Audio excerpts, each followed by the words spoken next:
Boom, boom, boom. I still feel like an old man with these headphones, wearing headphones these days. You young podcasters don't wear headphones, but it helps me, man. It helps me focus. It helps me noise cancel the dogs, the kid, the fam. Yeah. You know how Yeah. it is.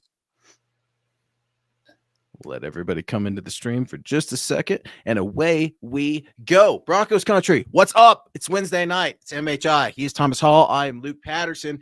We are ready to rock and roll. Have a fast and furious show planned ahead, man. Tom, I don't know if you know, but Broncos country has been at the forefront of the NFL rumor mill for the last 24 hours. And whether we're talking about George Paton and Sean Payton's comments yesterday ahead of the combine, which starts tomorrow, whether it's the Deebo Samuel trade connection, is that going to happen with the San Francisco 49ers? And then our guy, good friend of the show, Cecil Lammey, quite literally broke the internet yesterday with his report that Rob Gronkowski could be eyeing a potential return. Now, there's been some back and forth from the entire nation, the entire NFL on the Rob Gronkowski report. We're going to actually have Cecil Lammey on this show tonight. We're going to ask about it. I want to know what's going down at the combine. Tons to get into. But before we do, Thomas Hall, what's up? Not much. I'm just patiently waiting to see how everything turns out for the draft. Like it's that time of the year where you're waiting and, you're just watching all these events happen and just hope that when it comes time for the Broncos to run that card up, it's a good one, Yeah, man. Pick number 20, the Underwear Olympics, aka the NFL Scouting Combine, officially kicks off in Indianapolis tomorrow.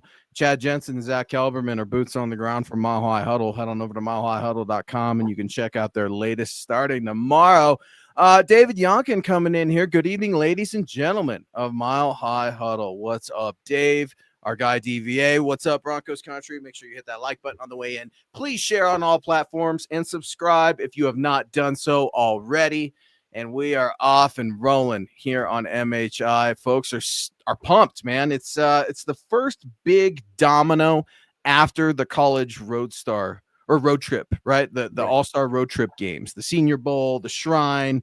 There's NFLPA, I think. I don't know if it's still going on. There's a million, right? Different bowls, but you're going to officially get the guys in Indianapolis starting workouts tomorrow. There have been interviews. There are medicals. Stock rises and falls, as you know, Tom, at the Indianapolis Scouting Combine. I can't wait to pick Cecil Lammey's brain about it here in just a few minutes. Yeah, and the nice thing, too, is the reason why people in Broncos country are excited is because they know that the Broncos are finally past the losing record. They need a few key pieces. Instead, it's like, how can this team just get to a winning record? They got to get a bunch of players, bring them in. Now it's like, what are those key pieces that are going to get them over the hump between just a playoff contender to an actual contender? So that's why it's so exciting in Broncos country right now. Looking at the draft, looking at the free agency, who are those key pieces that they're going to get that's going to be able to propel them forward? That's just it. And the expectations have been raised with your Denver Broncos and Bo Nix's first year with Sean Payton. Sean Payton entering year 3 now here in Denver. Bo in year 2. It was their first year together. The Broncos were able to get to the playoffs.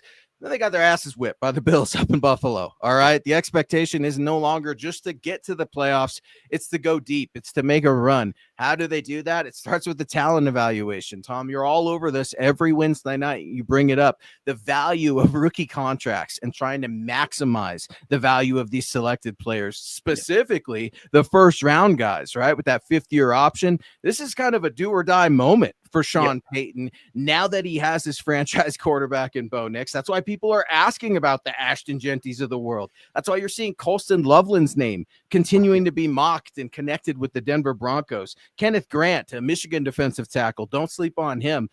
Hell, talking about Bo Nix, we'll ask Cecil all about Tez Johnson, his little brother, right? Where could you pick up a Tez Johnson? Rounds 2, 3?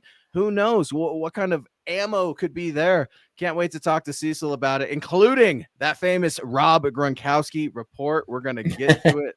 And Deebo Samuel, man. Well, we'll chat about Deebo as well. It was written today over by ZK at milehighhuddle.com that per the Denver Gazette, Deebo Samuel is officially out in terms of the Denver Broncos wanting to pick up the call or the phone and call the San Francisco 49ers. Tom, what say you? Is that a mistake or a move you agree with? No on Deebo Samuel? Yeah, I was kind of no on him. It's, it requires draft capital. You've got a pretty good nucleus. I don't know. He's not very, he hasn't stayed healthy. It's just kind of one of those things where if he was a free agent, yeah, you might take a shot at him. But since you got to give up capital to get him, I was kind of lukewarm on the whole deal anyway. Yeah, I'm all right with it as well. You're going to have to give up assets, something I really don't want the Broncos to do. It's interesting. I'm always talking about not wanting to give up assets unless it's Jamar Chase. Then I'm willing to give up about everything, right? Because you've got the quarterback, and I'm being facetious. But, the Cincinnati Bengals, they're posturing right now. They're in Indy. They're saying they're trying to make Jamar Chase the highest paid wide receiver, maybe player. I may be mixing those up. He wants a back. What are they going to do with T. Higgins? They say they're going to franchise tag him for a second straight year. So until a deal is done, you always wonder, but it's interesting when you talk about the scouting combine, Tom, because a lot of folks make fun of it. And, there are quality aspects to it. Deals get done behind these closed doors at the combine, as you know, and history definitely tells some interesting tales. Can't wait to ask Cecil about what he's hearing behind closed doors there in Indianapolis. This is when trades can get done or some of the framework can get there. This is when agents are talking to teams. And this is when the rumor mill continues to spin. Yeah. I actually love the combine. It's funny. I love watching it. I love everything about it. What I don't like is when people make a big deal out of things they shouldn't be making a big deal about at the combine. Because it's, it shouldn't change evaluations. It should make you go back and maybe look at your evaluations a little bit, but you shouldn't draft someone like Byron Jones in the first round because he jumped really far. And then, you have someone who's just above average player that you just spent a first round pick on. So I don't know. I love watching it. I do. I always have since I was a kid. Yeah, my interest comes and goes depending on who's there, right? Depending on which prospects I'm specifically eyeing. Medicals are obviously huge. Interviews are huge. Man, it's the combine. It's a huge event. Now, I don't necessarily put stock into absolutely everything, right? Like some of the hand size things are, I think, are a little silly when it comes to quarterbacks, and you can ask Joe Burrow all about it. But it's a measuring stick. It's another test. How do these young prospects perform under pressure? I'll tell you this, Tom, it really bothers me when guys don't participate, right? Yeah. Like a Shedeur Sanders who, legendary this and legendary that and releasing rap songs and telling me how great he is, but he's not going to throw at the combine. I'm like, dude, okay, you don't have to. It's part of the rules. There's tons of passing yards, and CU Buffs guy is going to come at me now. Yes, I've seen all the games this year with Shedeur. I've seen them all, but I would love to see what Shedeur looks like next to some of these other quarterbacks, like a Jackson Darts, and it just drives me nuts, Tom, because at one of the biggest moments for these prospects, yes, sometimes it's smarter for them not to work out, but I'm glad we don't have to worry about a quarterback like Shedeur. Yeah, I'm with you. I mean, I understand why they don't, because they like to be on their own turf and where it's comfortable and, really stand out. But at the same time, I want to see somebody go out there and say, you know what? I don't care. I don't need to be on my own turf to shine. I'm going to go out here and I'm going to show everybody what I can do. So I kind of go both ways on that. I understand it, but I still want them to go out there and compete, just go show them what you can do. Yeah, it's interesting too, because I think Sean Payton gets a good look at his guys, right? This is where you hear some of the draft day stories. And I'm not saying this was at the combine. I don't know if it was a pro day thing, a private workout thing, but we all know the story, right? With Sean Payton asking Bo Nix to empty his backpack out on the table. What do you got in there? Empty it out. And what did he have in there? He had like a Bible, a football, and like a water bottle or something, like 3 or 4 things, playbook, very minimal. And Sean's like, that's it. That's my guy. That's all he cares about is football. Yeah. And it's interesting when you get to know some of the prospects. It's a process, man. It's politics. It's the NFL. It's life too, if you will. And I don't know. It's all these teams trying to outsmart one another behind closed doors before the draft even gets here. That's what makes it fun, right? That's what makes it the season of lies, if you will. And David Yonkin came in with $2. Good evening, Broncos country. What's up, Dave? Thank you for the support. So it's funny, man. I don't scoff at every rumor that I hear when it comes to the NFL, but crazy things continue to happen, not only in this life, Tom, but in trades, whether it be draft day, whether it be the offseason, whether it be record dead cap. I mean, each year something crazy happens in the offseason. Yeah. Yeah, of course. Yeah, it will be interesting to see what comes out of it, right? Like you said, behind closed doors, what are the deals that are going to get made? You know, you've got a couple Broncos that are eyeing some extensions. Actually more than a couple, really. If you look at all of the ones that deserve it, and maybe some that are on the cusp of maybe getting one. There's a few that need to get done. So it'll be interesting to see what comes out if any of those talks kind of move forward after the combine. Adam asking a question: would 2 defensive tackles at 20 and 51 be a lose your mind kind of? Yeah, that's a nightmare scenario, and that will never happen. I feel confident in saying that will never happen because you have an offensive play caller as your head coach who can't get out of his own way in play calling either. He can't help himself. He's going offense. You better believe it, at least early. There's some rumblings, right? And we can ask Cecil when he pops on. I think corner's another position that the Broncos are always looking to improve at. They were able to get away with some Riley Moss injury and coming back from that injury last year, but they need to supplement it. George Paton, it's one of his favorite positions, finding cornerbacks. He'll be the first to tell you cornerback is a premium position in the NFL. I'm sure we could go through the quotes he said yesterday, right, and find that. And I thought some of the answers, some of the questions from George Paton, Sean Payton that they answered yesterday in their pre-combine presser, if you will, were interesting, including George Paton teasing the idea about a Javonte Williams return. I know you want to ask Cecil about that. We'll get Cecil Lammey in here really early on. I mean, I thought Javonte was riding off into the sunset onto a different team. George is leaving that door open. Anything's possible in Indianapolis. Yeah, of course. I don't see it happening. It seems like they're parting ways. But I think George Paton has to say what he has to say, So I don't know. It seems like one of those kind of, I got to say this because I don't want people to, think we don't care about our players, but it doesn't seem like that match is going to continue to happen down the road. No, Javonte Williams, maybe an underdog to watch out for here in Denver. And guys, speaking of underdog, it's basketball season. This basketball season, when your favorite star scores a bucket, we're going to give you an alley-oop opportunity to win money from watching sports with Underdog. Underdog is one of the leading sports apps that you can play now in your state. Do you want to win up to 1,000 times your money? Well, you can with Underdog. And to play, choose whether a player will go higher or lower on one of their stats, like points, assists, rebounds, and more. Underdog's got all your favorite leagues, teams, and stars to choose from. Create entries with all basketball picks or mix and match across other sports. You can play with as little as $1, and if you get everything right, you can win up to 1,000 times your money. So turn $1 into 1,000 just with your hoops knowledge. Boom. Guys, download the Underdog app today. Sign up now using our promo code MHuddle to unlock a special offer up to $1,000 in bonus cash when you make your very first deposit. Join in on the fun when you sign up with our promo code MHuddle.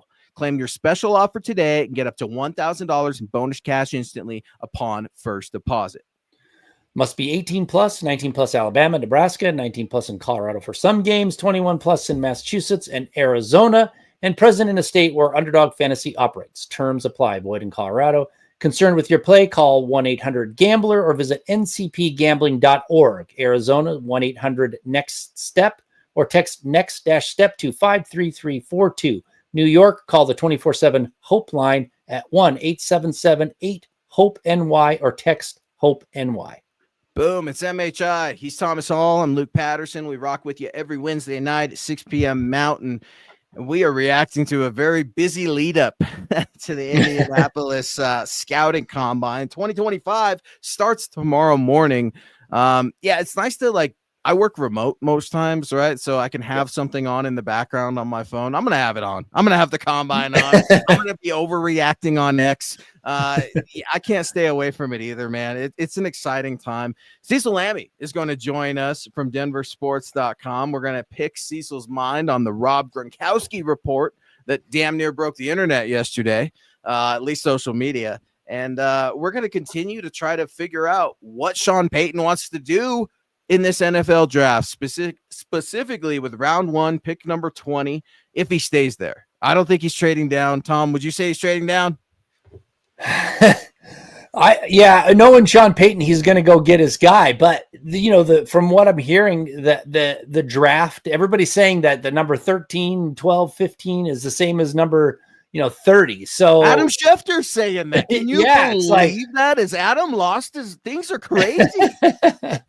It's a pretty heavy first round. Players are best player available. It's a heaven in the first round this year, apparently.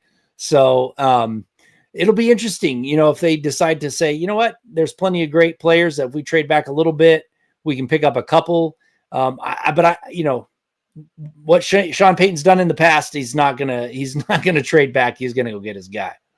I wanted to get our guys over on Facebook. Thanks for the support, Phil. Good evening, Thomas, Luke, and Scott. What would you guys think about getting Landry from the Titans? I mean, there needs to be improvements there. I'm willing to scour the earth to figure out how to get this team there, Phil. I mean, there needs to be improvements at so many different positions. You have to figure out that value, right? And that's the must, the want, and the need that Sean Payton was alluding to on Super Bowl weekend with Kay Adams. You got to figure out what those are for the Broncos, because Sean, I make fun of him for being the offensive guy, right? But he knows Vance Joseph defense, that needs some help.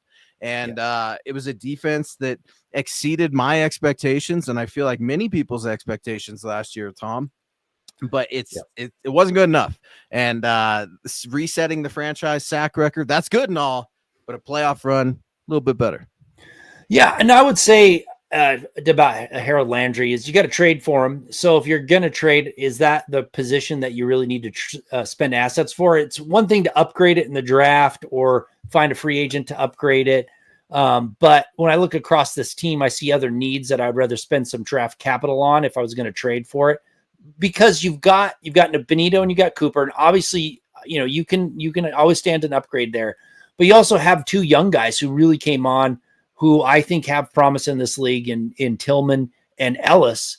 So I just look back and go, do you want to trade? I would like to have an upgrade there. Don't get me wrong. Harold Landry would be great, but do you really want to spend the capital there when you probably can spend it somewhere else and get more bang for your buck and shore up a really needy spot like tight end or running back or wide receiver or safety, something like that? Yeah, there's so many, and you don't want to necessarily give up those assets, but I see what Phil's doing, right? Phil knows I love the linebacker position, so he's like, hey, man, here's one. Yeah, I would love to see what he looks like here, because the linebacker position is something that needs to improve. The linebacker position, Drew Sanders, right? There was a cat that was mentioned yesterday in the Broncos presser. It was revealed that he's going to be an inside linebacker. Shocker. Right. And all of a sudden the Broncos continue their conversion, if you will, between edge players, inside linebackers. We'll ask Cecil about it when he pops on, but there needs to be upgrades across the board. We talk about the obvious ones on offense, but sometimes defense, we overlook it just a little bit. Remember, last Wednesday, we broke the news and reacted to it, that the cap was going up on this very show. And that's good news when you have the richest owners in professional sports in the world, really. It means that the Broncos can spend some money. Tom, correct me if I'm wrong. When does free agency kick off officially? Yeah, it's the end of March, so it's not too far off. I think I can't remember the date, but I'm thinking March 19th or 18th maybe is kind of that first official day. March 12th. I'm a week off. Yeah, March 12th. Close, very close. So it's right around the corner. I mean, couple weeks away. I mean, it's here. So the Broncos by now they should either be working on some of those deals, whether they be trades, whether it be talking to agents. Why would an agent of a player already be there? Gee, I don't know. Maybe they represent one of the prospects too. Remember, agents are allowed, the good ones at least, to have multiple clients, and they belong to different firms and stuff like that too. So it's ultimately a big networking game. And I know that was the case whenever I went on the road to scout and stuff like that. You would always kind of wait until the nighttime after practice to see where those loose lips came, right? And the secrets started spilling a little bit once the cold pop started started flowing, and it's politics there at the combine. Deals get done, deals don't get done, rumors get released, the season of lies, and everything in between. I mean, Tom, if you would have told me 15 years ago that Peyton Manning would be coming to Denver and that he would ride off into a Super Bowl 50 sunset, there's no way I would have believed that. Do you remember the day Peyton Manning became a Denver Bronco? I mean, crazy things have happened in this league with this football team in this city.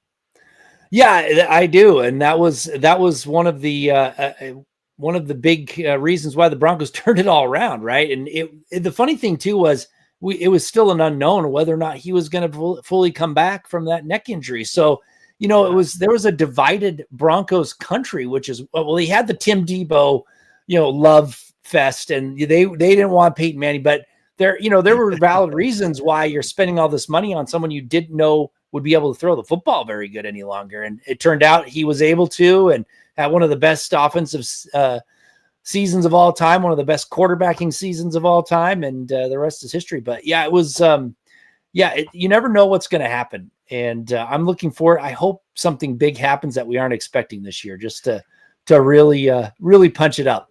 Well, and sometimes that can happen when you have the players involved. What do I mean by the players involved? One, the owners. You don't become the richest ownership group in professional sports, one of the wealthiest business owners, regardless of what you got to say about their business in the world, by being lazy, by being lame, by being lackluster. You get it that way, and you get to that status by being bold. And last time I checked, Sean Payton is bold. They are also, these people are aggressive. They are willing to spend money to win. They're willing to put in the patience to do things the right way, as long as there's an ROI, a return on that investment. And man, Sean's he's got a lot of pressure on him this draft. I mean, Bo Nix last year, I don't think anybody saw the season coming. Maybe Sean and Bo, I don't know. But we were talking on these airwaves. I was telling you, Jaden Daniels, my guy, then JJ McCarthy, those my 1 and 2, and we could go back and forth. And as long as they drafted a first-round quarterback, I was okay. Even if that meant Michael Penix, who I was not high on. Man, it's year 2 now, and Bo just had a birthday, right? I think he's 25 years old. He's not some baby. He's a grown-ass man. And Sean Payton's a grown man, and this is grown man business, and they need to take care of business in 2025. It starts at the scouting combine. Yeah, absolutely. And like you said, he's not a spring chicken as far as second-year players go, being 25. But yeah, it was a pleasant surprise that how he played, and we're looking for more out of him. I really hope there isn't that sophomore slump out of Bo Nix. A lot of it happens. It happened to CJ Stroud, but for me, it doesn't. He just has a work ethic that I just think that it's not going to happen. Because of that work ethic and his mentality. So, yeah, fill him with some playmakers, fill playmakers around him, and you're going to see another probably an increase in his production from the year before. Do you ever get nervous for some of the prospects at the draft? I know I do, right? Because there's always like an embarrassing play moment that happens out there. Like a receiver, a tight end, a fullback, or running, somebody's going to get hit in the face with a football. It's going to happen, right? Somebody's going to slip and fall down. It's going to happen, right? So sometimes you got to be on the lookout for those cringeworthy moments there at the so-called underwear Olympics, man. There's a lot of action getting ready to kick off in Indianapolis, man. 2025 scouting combine starts tomorrow. A little bit of Broncos news today, as there's been tons of Broncos news as the rumor mill is flying. Joint practice with the 49ers, Tom. It's going to take place this preseason out in Santa Clara. How meaningful is a joint practice in the preseason between the Broncos and the Niners? Well, I like them because they do more, to get ready for the season than they kind of show in preseason. From what I understand. And so it's one of those things where it's a good learning experience. It's only one day, but I'm for those joint practices. In fact, I'd rather see more joint practices and less preseason games. It's actual football, and you get the guys that actually see them hit each other. You get the little scraps that aren't really fights, but we love it. And we rock that love of this game, football, every single Wednesday night at 6 p.m. Mountain. And guys, join with us now. the man that broke the internet yesterday. Good friend of the show. You know him. You love him. He's one half of Orange and Blue Today, denversports.com, footballguys.com. Cecil Lammey. What is going on, Cecil? Are you at St. Elmo's? Yeah, St. Elmo's right across the street. Dinner reservations here in about an hour and 15 minutes. So late night tonight, early morning tomorrow. I think I'm done breaking the internet for now, but you never know. You never know what you're going to find out. And here in Indy, it's certainly been an interesting start to the scouting combine. We'll see how the rest of the week goes as the Broncos look for their joker. Cease, you've always been good to me. Tom, been good to the show. I had to get you on as soon as you were under attack yesterday for a report. League sources telling you that 4-time Super Bowl champ tight end Rob Gronkowski is considering a return to the NFL. He worked with Sean Payton at Fox. You were told that he loves Denver. He loves Bo Nix. 2 of his brothers, Dan and Chris, had short stints in Denver. Man, anything is possible in this league. We were just reacting. Do you remember when Peyton Manning first came to Denver and you were down at the facility driving down there? Did you ever think that Peyton Manning would become a Denver Bronco and ride off into Super Bowl 50 sunset history? Probably not, right? So is this Rob Gronkowski? Could he come out of retirement for a second time? Is that the craziest thing you've ever heard of in the NFL? No, it's not the craziest thing I've ever heard of. And, I said this on my show on the Fan, Dover and Cecil. I'll repeat it here because I get a lot of people asking, like, are you going to respond to Ian Rappaport and all that? And it's like, no, not going to respond that way. I'll respond, publicly on a show, but I'm not going to respond publicly on Twitter. But with the sources that I have, I feel confident in what they've told me. If those sources want to change their mind, if those sources want to screw me over, I can't help that. But it's something I've been working on for about a month.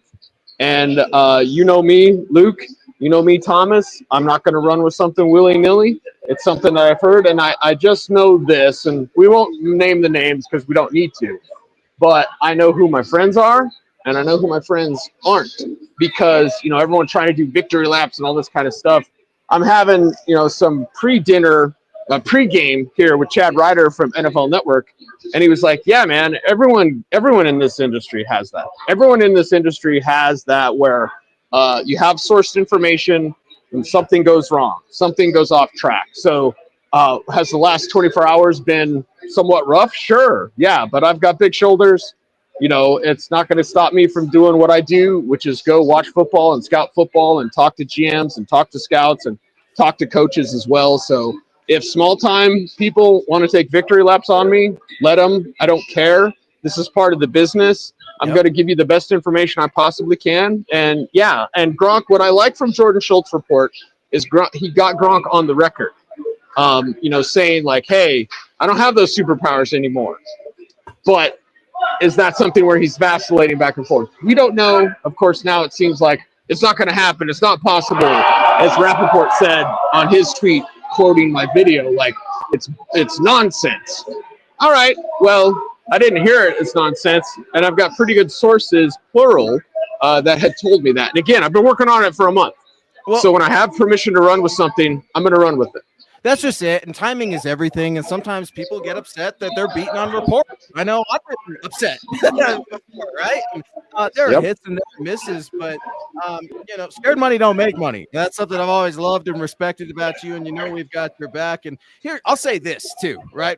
For just a second. Those same people taking those victory laps are also the same people that said, quote, Sean Payton will never come to Denver. And I kept that receipt and I'll never forget. So that being said, Rob Gronkowski, you are welcome to come to the Denver Broncos anytime. We need an upgrade at the tight end position. Tom, what do you say? Rob, yay or nay? Yeah, I mean, when you look at the production from the tight end group this year, I mean, I would take a 36-year-old Rob Gronkowski over that. Not to say that I would love to, have an aging tight end here to fill out the roster, but something has to happen with the tight end group. And if it's Rob Gronkowski, that would be kind of fun. It'd be a fun thing to watch and see if he has any gas left in the tank. And I've done some analysis on aging tight ends. The Hall of Fame caliber tight ends actually do fairly well as they get older. So there's that as well. But Yeah, thanks for. I appreciate you coming on, Cease. And I'll just say the one thing that really ticked me off about the whole thing. You can get sources that tell you something, and maybe it's wrong, but it's when people come out and say that you lied about it, and that really pisses me off. And those people are just ridiculous. And because I know you wouldn't lie about this stuff, and if it doesn't come out to be true, so what? It's not a lie. So I just want to. Yeah, well, it's considering coming out of retirement. You know what I mean? Like, he can also consider to stay retired. So, and that's the thing. Like, it's a report. It's a report I had. I don't do it for attention. I don't care about Twitter followers. We all know the people that do care about Twitter followers, and they're awful, right? I don't care about that. I want to give Broncos country the best possible information, whether it's Denver sports, whether it's football guys, what have you. And the fact of the matter is they need a tight end in a bad, bad way, man. And that's why this week I think the tight ends, which we're going to talk to tomorrow, a Colston Loveland, perhaps even moving up for a Colston Loveland, because Tyler Warren could go off the board in the top 10, similar to what we saw with Brock Bowers a year ago. He's not Brock Bowers. Colston Loveland isn't Brock Bowers. But I prefer Colston Loveland when we talk just straight tight ends. Tyler Warren is a freak that can move all over the place. So talking to Warren, talking to Loveland, just kind of get the feel from the scouting combine. Loveland with that shoulder injury that may, make some teams have some pause. Medical is the most important thing here in Indy that we're going to find out. So talking to the tight ends, talking to the running backs on Friday, like these are the two spots I think. And if I'm the Denver Broncos, I go 2 and 2. I go 2 tight ends, 2 running backs in this draft. And if it's Ashton Jeanty in the first, and then later on in the draft, you get Ja'Cory Crosby-Merritt, something like that. If you take Colston Loveland in the first, and later on in the 6th round, you take Luke Lachey, who I really, really like, little TJ Hawkinson to his game. Like, that's what you do if you're the Denver Broncos. So, whatever free agents you could fill, I believe they go with like a try for a Zach Vaughn. Try to make that sort of move, kind of break the bank for inside linebacker. Maybe Nick Bolton for a lesser price than Zach Vaughn. But you're going to spend your money in free agency on inside linebacker, in my opinion. In the draft, you're going to spend your draft stock on tight ends and running backs in whatever order you want. Cease, how many combines is this for you now? It's my first combine was Tim Tebow. But I haven't been to everyone since then. So let's just say 10. I think it's a good 10 this year. Okay, good. You've been covering the league for many moons, longer than 10. You've seen the combine change over time. I get frustrated with it. Fans get frustrated with it.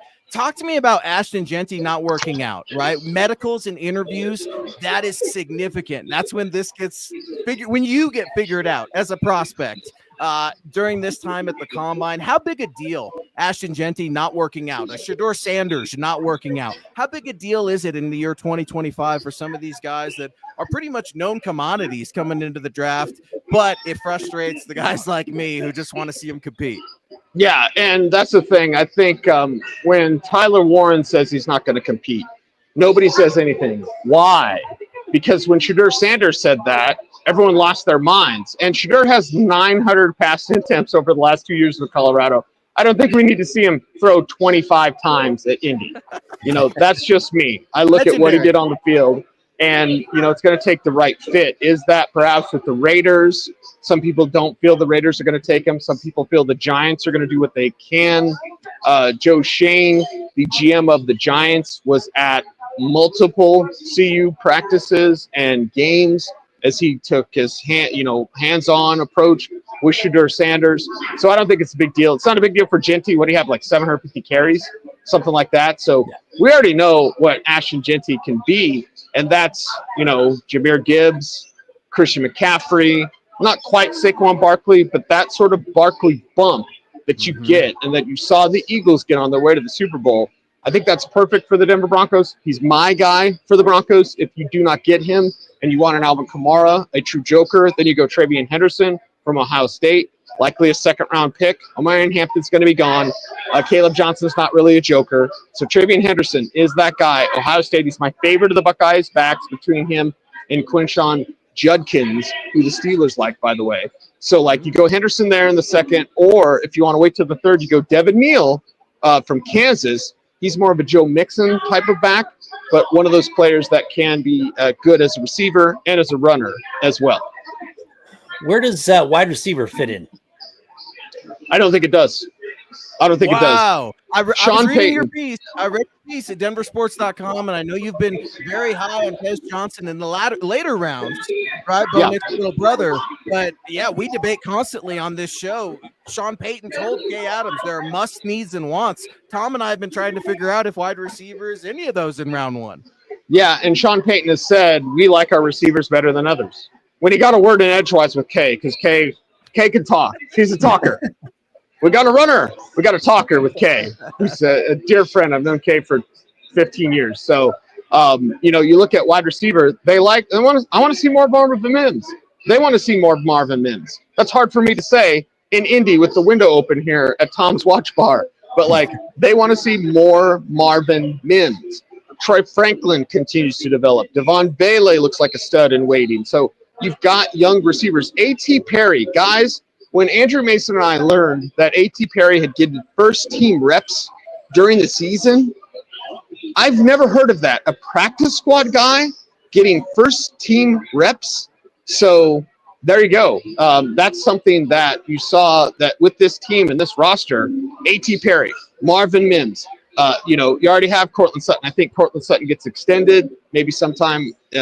I would do it in the month of March, but maybe sometime before the start of mandatory minicamp.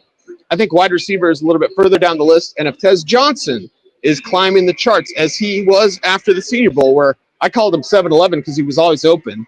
By the way, I need to find a 7-Eleven in Indy. I haven't had a Mountain Dew Zero since Saturday.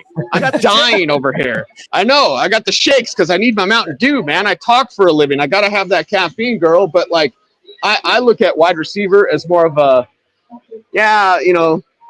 6th round. You got those 3 6-rounders. Maybe there's some wide receiver there you take a chance on. But it's not the important issue. I think defensive tackle, running back, tight end, an inside linebacker, and safety as well. These are the issues that you address primarily in the draft this year.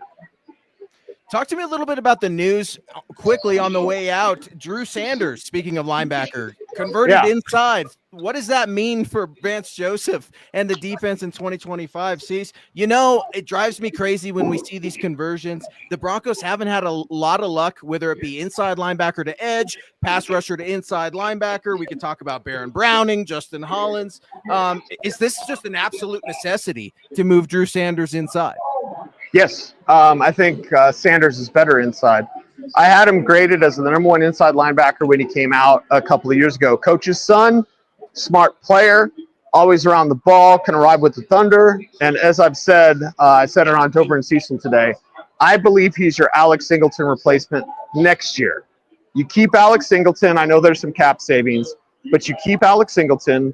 You go ahead and try to get a Dick Bolton, try to get a Zach Bond, and then you kind of groom up Drew Sanders behind that so that next year Drew Sanders can be your inside linebacker once you move on from Alex Singleton in 2026. I believe that's the best kind of recipe for the Denver Broncos in their ILB position as I belly up to the bar here at Tom's Watch Bar for some more pre-gaming before my dinner at St. Elmo's, man. Appreciate you guys very much. Yeah, he is Cecil Here's Lammey. Chad Ryder from NFL Network. Chad Ryder joining MHI with Thomas Hall, Cecil Lammey, Luke Patterson. What's up, Chad? NFL Network's own and very best. Cecil, thank you so much for the time. You could read about Cecil's work at denversports.com. Also check out his friends, his family, his homies over at footballguys.com. They hooked me up in a big way this year. Cease, thanks for the time, man. Have a blast out there at the Combine starting tomorrow. Keep breaking the internet, brother. This is Ice Tea, by the way. It's Ice Tea. All right, be good, fellas. Thanks for joining. He is Cecil Lammey. You guys can reach out to him at Cecil Lammey over on X, denversports.com. You can read all of his work. Very, very much appreciate Cease hopping on, man. St. Elmo's, dude. St. Elmo's is a staple there. Chad and Zach, we were all texting today, right? I'm like, you guys make your way over to St. Elmo's for steak dinner? And Chad's like, well, it's on the list. We got a lot going on, right? So it's cool, man, when we've got our guys out there boots on the ground. We've got good friends of the show, personal friend of both of ours, Cecil Lammey out there. A lot of meat on that bone, Tom, that we got to react to. Cecil, he comes in hot. He comes in spitting fire, man. That's why I love the dude. Yeah, I was surprised about the wide receiver comment. I know I want to see more Marvin Mims too. I talked about it all year. Why hasn't Marvin Mims gotten on, got more receptions? I still feel like wide receiver is not set. I know they might like the young guys, but man, going into the season with that same rotation kind of worries me. Well, and how about Chad Ryder? Official appearance here on MHI. Right? How many people can say that on their show? Now, it was against his will, but hey, we appreciate Cecil nonetheless, man. It was cool. No, it surprised me a little bit, and Cecil and I, we've spilled some tea, right?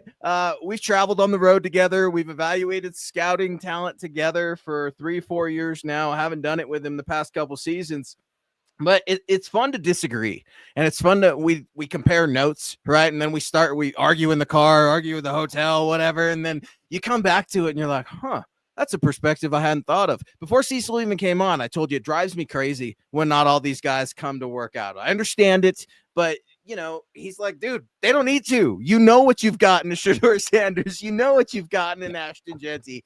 And if I were in their shoes too, you've got to constantly be weighing risk reward analysis, right, Tom? That's what you do, is analysis and advanced analytics. And it makes no sense to have Ashton Jeanty go out there, run a 40 and potentially pull something or tear something or run a route. He's the top running back in this class. I feel very confident saying that. And when competition's not there, why would you?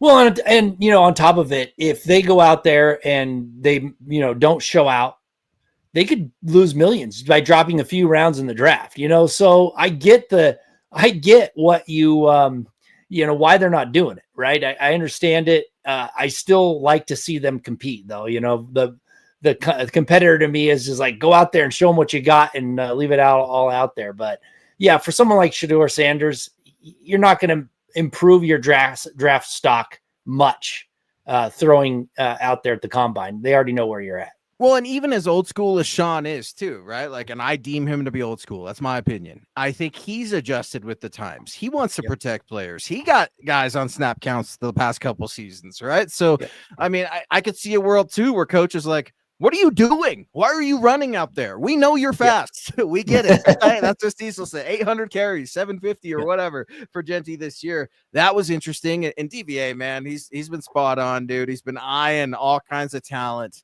Really appreciate you, Dylan. Plenty of good wide receivers throughout the draft. You can catch Dylan, one half of the Orange and Blue Crew, every Saturday night at 6 p.m. Mountain with Ron White. Very, very fun show. We appreciate those guys. And we pay some homage to those guys, man. This show started out on Saturday night, so I got love for my Saturday night crew. I try to pop in and hijack the show on Facebook if I can sometimes, Tom. Sometimes. I started that show, remember? That was me and Ron, and then then I left. I had too much going on, but I know. Yeah. We have a deep connection to the Saturday crew. They come in, they fill in for you and I. We yell at them instead of each other for an occasional show. But yeah, man, sometimes I'm just scrolling through Facebook and then I realize, what am I doing? It's Saturday night. Ron and Dylan are on. So then I'll hop in on Facebook and say what's up and then think about hijacking the show, because that's what I do, man. It's just, this is about me. This is MHI, and it's how we roll. Right, Tom? It's how we roll. We cause trouble. And that's why Cecil Lammey was on, because he causes trouble too. He's a troublemaker. And no, it was fun to talk to Cecil. It was interesting to pick his brain about the Rob Gronkowski report. It was funny that he referenced Jordan Schultz immediately, and it's no surprise. Cecil's a good friend of mine, right? So I've got a lot of bias there, but there's one thing I do know about Cecil. He doesn't pull his punches, and he doesn't BS. And so when he referenced Jordan Schultz, who follows everybody, by the way, including yours truly, he reached out to Rob. He got an answer from Rob Gronkowski, but it wasn't really a no. And I thought it was interesting when you heard from George Paton yesterday, too. He's like, oh, really? I heard that on the way over here. We signed him, and he was being facetious. But he also said, I think that's cool that he wants to be a Bronco. And I'm like, oh, George is a smart guy, too. Sometimes it's not what they say. It's what they don't say. Now, Will Rob Gronkowski come out of retirement for a second time at 36 years old this fall to play for Sean Payton, Bo Nix, and your Denver Broncos? I don't know.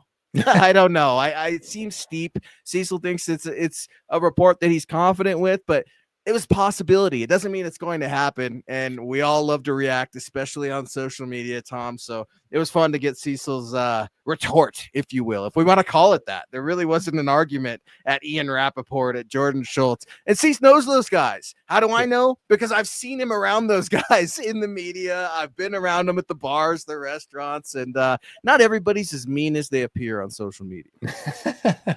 Well, I'll tell you one thing it does highlight, regardless of whether Rob Gronkowski comes out of retirement or not. The interest that's shown in the 36-year-old future Hall of Fame wide receiver in the Mile High City tells you something about the tight end room. It's awful. The Broncos have to do something. If it's not Rob Gronkowski, it's a draft pick, or it's signing a free agent, or it's doing both. Something has to happen with that tight end room because it was bloody awful. I mean, I tallied it up. Rob Gronkowski's last year in the league was better than what the entire tight end group put together last year for the Broncos. So it's definitely something that needs to be addressed, and it would be fun to address it with Rob Gronkowski. Hell yes, it would. Hell yes, it would be fun. I was just showing my wife like a week ago or so. There was a video of Rob Gronkowski. It looked like he was in, I don't know, it looked like the mountains. Now that I'm thinking about Cecil's report that Rob Gronkowski has been training in altitude, something Colorado is known for just a little bit. Like somebody was broke down on the side of the road or something, and Gronk shows up and he gives him a jump with his car, and they're like, Gronk, thanks so much, man, thanks. And he's just doing his thing. He's like, oh, no problem, I'm Rob, I did it, and he just did his thing, man, and it made everybody happy. It made everybody laugh. And you want to talk about a joker? There's a joker. The guy loves jokes. He's he's constantly ripping it up, man. So that would be awesome if you could get a Gronk in here. I don't know if it's going to happen. I think it would bother Tom Brady, right? Minority owner for the Raiders or whatever. And you could go down the days of our lives drama of that. But it's just interesting, man. And it was also tons of meat on that bone. Again, we're reacting to Cecil Lammey coming on the show and addressing everything from Rob Gronkowski to Ashton Genty, Colston Loveland. We could talk about tight ends. Colston Loveland, maybe a name that we should no longer just be scoffing at as a potential target, a real suitor, if you will, that the Broncos are looking at. And Drew Sanders, I asked Cecil, what does it mean that the Drew Sanders conversion to the inside linebacker is happening? He says it means good things. He had him rated as his number one inside linebacker when Drew came out a couple of years ago. Man, that got me excited. We know Drew's athletic. Yeah. We know he has a little bit of an injury history, but there should be plenty of gas in the tank for Drew Sanders at ILB. Yeah, and if they had not moved him and had Sanders not gotten hurt, that moving him up to this year as a starter and getting rid of Alex Singleton is a lot more of a reality. Like Cecil said, it's probably for next year, but you never know. I still think that that's his best position too. I don't think they should have moved him, but it was kind of out of necessity to move him to edge a little bit there when they had some injuries. But yeah, if he's healed up and he can play like he was before and get that development, I'm all for him being an inside linebacker. I don't know. I know he got the invite and everything. And David Yonkin coming in, 199. Gronk could teach the young tight ends. Yeah, I mean, he knows a little something, right? Future Hall of Famer, 4-time Super Bowl champ. I would love it. I think everybody would love it. Everyone. Is there an 87 right now on the team? There is. No, there is. No, I think they changed from 87. I thought to 17. I was Vele. I wanted Vele to be 87, but he went with 17. Is actually what happened. So I don't remember now if there's an 87 on the team. Could you imagine a Gronkowski orange Broncos jersey? It's happened before. It took me a little while. It was during the McDaniels era, if memory serves, that Chris and Dan may have served some time. I think fullback, tight end mix of those two. They're all fullbacks and tight ends, right? In the Gronkowski clan. It was interesting to hear about Drew Sanders and the inside linebacker position. Also interested Cecil's answer about the positions you draft versus the positions that you address in free agency. He made it very clear. Running back, tight end, defensive tackle, and safety. Those are the primary positions that the Broncos should be at least looking at in this combine. Man, defensive tackle DJ Jones, do the Broncos want to get back with him? That's a question we've been asking all the time. There's an article up at milehighhuddle.com right now. Check it out. Young D lineman, you need to start developing the next crop as soon as possible, Tom, because these guys don't play 10-year careers like Fletcher Cox, and the injury rate for those guys is definitely 100%. How important is it to try to not only replace a DJ Jones if you need to, but start farming a new breed of defensive linemen? Yeah, you've got to get some young ones in there to start filling out the rotation for sure. And they don't have a great depth right now. I don't know if they're going to bring DJ Jones back. I'm kind of on the fence with bringing him back or not. You definitely need to upgrade that position. You've got to have another kind of DJ. Don't get me wrong. DJ Jones, a solid player, good starter. He wasn't, one of those, difference makers. Wasn't a game changer, right? He wasn't a difference maker. So you need to upgrade that position. If you bring him back, that shouldn't keep you from going with, a young defensive tackle player. I think you still draft one. I like Wazirike. I think he's stunted his development by being gone for a year, but they still like him. I mean, I think they've got plans for him in the rotation at least. But after that, you're getting pretty thin. You got Henningsen, who was on practice squad. You got Jordan Jackson, who really good in preseason, but never really, played some snaps, but wasn't impactful during the regular season. So you've got to fill out that depth, and hopefully it's with young players. Yeah, you got to get younger, and you've got to almost start the farm system, if you will, right? And when you start talking about premium players, I know that Kenneth Grant is a defensive tackle I like a lot out of Michigan. People, including Cecil, that I've checked in with, multiple people, consider him a top 10 talent that could fall potentially to the end of round one. He's big dude, 330 pounds, I think he is, 6'2", 6'3". Man, if he falls there and you've got a physical freak like that, strength, he can get off the snap, he can extend, he knows all about leverage. Yeah, you want one of those guys, but could you get just a little bit of a lesser one in 3 or 4? I don't know. You probably need to come away with a couple of them, right? And a couple tight ends too, right? That's something Cecil definitely had mentioned as well. George Paton tends to make his bones in the draft. And I think that there was a time we didn't know how Sean Payton and George Paton would work together. We didn't know what that marriage would look like. So, we could talk crazy. Rob Gronkowski's never going to come here, everybody, per source. No, maybe not. Who knows? Remember, there was a time we didn't think Payton would be here. There was a time we didn't think Sean would be here. Those same people, Tom, those same people going after my guy were the same ones that said, quote, Sean Payton will never come to Denver. I've never understood that. I've been wrong. There was a time, Tom, I swore Aaron Rodgers was coming to the Mile High City. I swore it.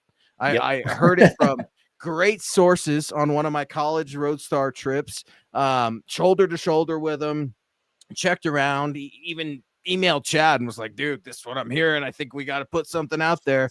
And it didn't happen. Now, does that mean that a deal wasn't trying to be done? No, it just means that nothing happened. And I guess hindsight's 50-50, and we could go down the would you rather have had Russ or rather had Aaron. It doesn't matter. Crazy things happen in this NFL. Anything is possible. And when you've got a business that is really driven on ego, I think that's what makes the possibilities truly endless in the league, and these deals that can be getting worked on or done right now in the bars and the clubs of Indianapolis, Tom.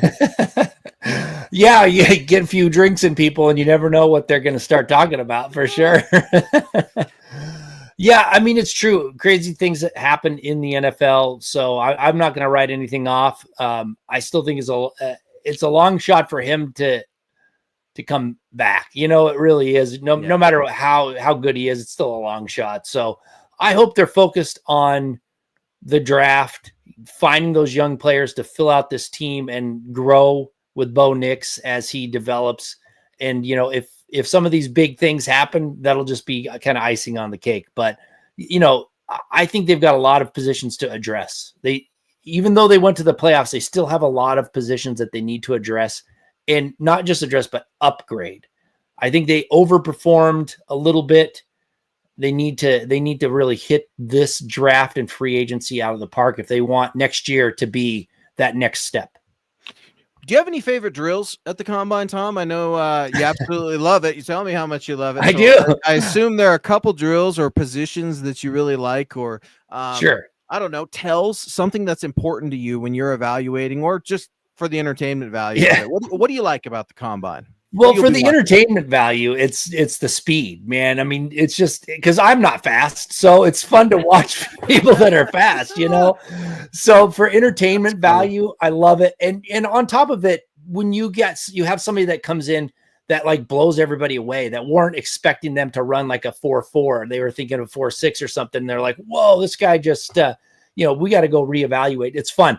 But for certain areas, like for certain things, so like linebacker, I don't care that, if they run a fast 40, awesome. But I'm looking at the 3-cone and the shuttle, that kind of thing to, looking for how their change of direction, that kind of stuff. So it just depends on the position, I guess. That gets me excited about what they do in them. But for sheer entertainment, you can't beat speed. That's why it's the premier event at the combine. I agree. And, going to pro days and stuff like that, 3-cone drills, man, I must have a whole notebook full of times from previous players on 3-cone drills and 40-yard dashes and stuff like that. But man, great answer. Speed. You're exactly right. And doesn't it seem like each year they're getting faster and faster? These prospects that are coming out, just when you think like, who was it? Chris Johnson for the Titans years ago, right? Like just when you think Chris Johnson, no one will ever top him. You get like a guy like Tyreek Hill, and I don't know if Tyreek was at the combine, but the point is they're getting younger and faster, and speed's a good one. I used to really like the Wonderlick, right? Like making fun of players I didn't like if they did a poor job on the Wonderlick, but I like the bench, man. I like to see the linebackers, the O-line, the D-line, the tight ends, fullbacks. I like to see how much you could put up 225. I think it's unknown with some of these drills, right? And that's why these college prospects have been training since the end of their collegiate seasons to put on the performance that they need to either raise, keep, or significantly elevate their stock. And man, I couldn't imagine being one of those prospects starting tomorrow. I couldn't imagine being one of them right now. I mean, Cecil's out there going to St. Elmo's, having a nice dinner. I know Chad and Zach are working at an SI thing tonight.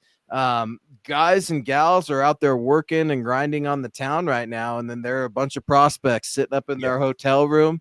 I'd be nervous, man. I'd be sick to my stomach. What a huge day it is for them tomorrow, but I could not imagine the pressure of being drafted by a team and being invited to Indianapolis at the combine, Tom. Yeah. Well, and you have to think about it too. It's part of a massive hiring process, right? Like you're going for a job and you've got to go through all these interviews and you got to take all these tests, but you're getting the job or you're not getting the job. If they perform really well, it could mean an extra couple $1 million on that first contract, right? Like that's, this could be life-changing money for some of these folks. So it's a huge deal. And when you bring up the Wonderlick, it's like when they used to do the Wonderlick, I've taken it a couple times. If you prepare for it, you can pretty much do really well on it, or well enough that you don't look like an idiot. And so when I keep going back, when I saw Paxton Lynch's score, I was like, that dude did not prepare. That makes me worry that he's just not going to want to put the effort in. And then we saw that that's exactly what happened. Yeah, I can remember like Paxton Lynch, Vince Young, man. I hated the Texas Longhorns. I still don't like the Texas Longhorns. I don't hate them like I do now, but that Texas Longhorn, USC Texas, man, like that championship game, that was one of my favorite college games to ever watch. And yeah, absolutely. The firepower on both of those teams, and then the players and the coaches that went on in the NFL, and now Pete Carroll, right, in the AFC West. Absolutely crazy. But yeah, man, so I couldn't stand Vince Young, all right, back then. So I'm like, Vince Young, but you're exactly right. They're measuring sticks, and how well prepared are these guys? How good of an agent did these guys hire? I mean, sometimes that could be a big deal, how these folks are preparing you. I watched the not to get too morbid or anything, but I watched the Hernandez series on FX, and it's a drama. It's not a sports documentary, so it's a drama. I'm sure there's a ton of fictitious stuff in there, but it was really interesting that there was an element of the combine in there. There was an element of when Aaron tried to force his way out of New England and flying to Indy and trying to talk to Bill Belichick. That's the craziness that I'm talking about here, right? So like when we're talking about Gronk, teammate, right, of Aaron Hernandez, I'm not saying Gronk is in Indianapolis or anything like that, but I've been told always keep your eyes open no matter where you're at, and you never know who you're going to run into. And I don't know what it is, man,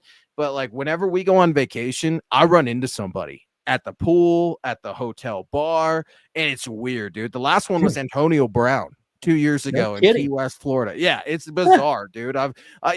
Cody Mauk, it just goes on and on. Draymond Jones up in Glenwood Springs. It's bizarre. So in Indianapolis, you don't know who you're going to run into right now. Guys are there trying to get deals done with their respective teams, trying to get the framework there.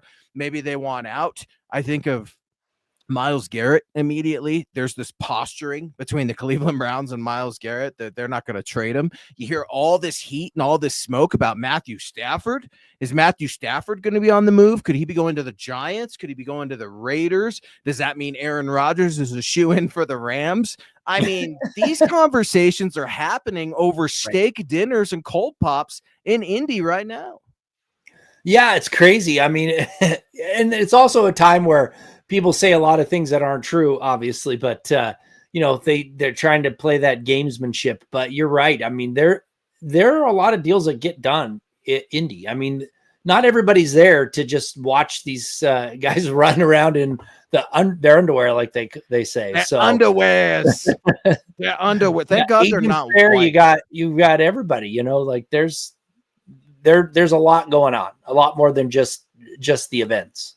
Could you imagine if it really was underwears? Like they had whitey tighties out there. You had to go out there with a wife beater, whitey tighties, and cleats. That's what we're rocking, man. That'd be like the Jerry Springer of the NFL combine. Guys, maybe the UFL will start doing that. A UFL, a CFL thing, right? Anything is possible here in this crazy life, guys. This has been an awesome show. We are out of time.